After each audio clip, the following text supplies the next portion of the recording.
and she has a really amazing speech.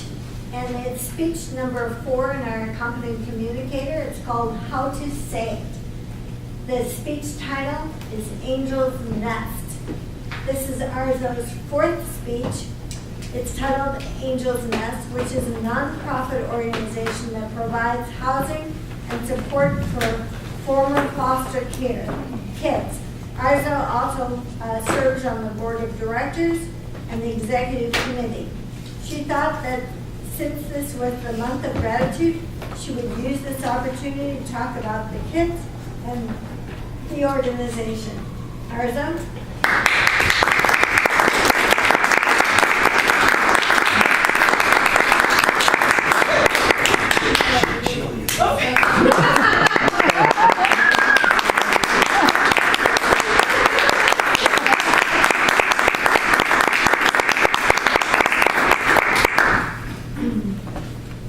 Good evening.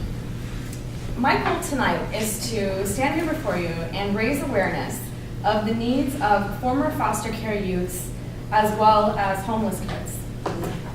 I'm going to share some very startling statistics that really shocked me. Former foster kids, half of them don't graduate from high school. They drop out. More than half remain unemployed.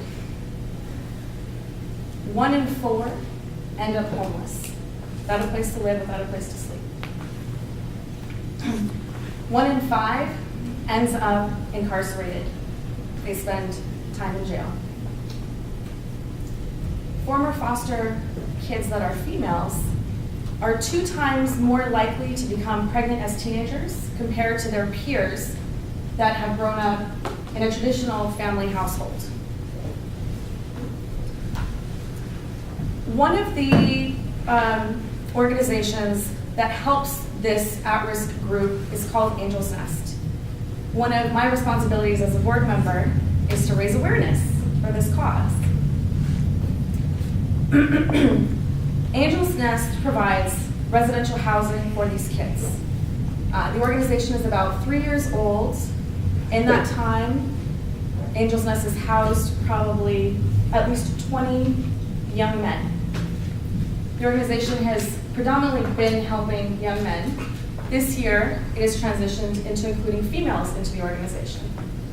Females are very at risk. A lot of them, like I said, they could end up in trafficking, human trafficking. They can end up on the streets, pregnant, with children, and it becomes a global problem, really.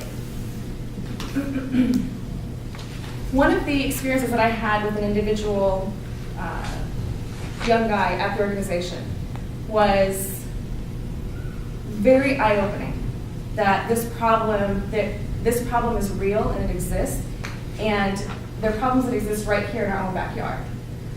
This individual, at age 7, had his father murdered. Not only was he murdered, he was murdered by his mother. The mother then committed suicide. At age 7, he was left with no parents, no extended family, and he was taken and put into the foster care system. Unfortunately, the foster care system has a lot of issues and troubles. There's a lot of families that become foster parents to receive government stipends, and they don't really care about the kids. And this particular individual, unfortunately, ended up in a situation like that. He was bounced around from one horrible situation to another horrible situation. At some point, he ended up in a group home. By the time he turned 18 and somehow crossed paths with Angel's Nest, he was a very broken individual. He was mean, he was rude, he had no self-esteem. And Angel's Nest brought him in, put him through the program. And a year and a half later, you have this amazing human being. He's bright, he's intelligent, he studies mechanical engineering at Cal State Northridge. He has a future. He's become an advocate for Angel's Nest and for other foster kids that are at risk. He is extremely well groomed, he's extremely presentable, and very charming. And to know the beginning of his story and to where he's at now, it shows that the commitment that we can give to children in this group and provide them with the support and care that they need can really turn things around for them. The vision of Angel's Nest is to really create a world where people care about at-risk kids and youth and take the time to provide them with assistance, with care, and with a little bit of effort, you can really catapult their lives from an at-risk situation into a situation that has a lot of opportunity and potential.